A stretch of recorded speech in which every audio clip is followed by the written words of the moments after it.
وأهل حمص العروبيون الأنقياء الشرفاء سيلفظون جرثومة الفتنة من بين صفوفهم. والجيش العربي السوري، هذا الجيش الذي عندما وقعنا في المحنة ناديناه استغاثة فلبى النداء، لن يبخل بالتضحيات على أهل حمص من أجل أن تقف الفتنة وتعود سوريا حاضنة مدنها وبلداتها وشعبها وأهلها وأبنائها.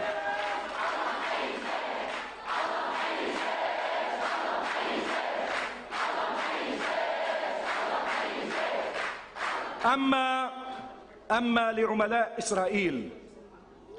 الذين وجدوا في حلف سارق شاطئ البحر اللي لزموا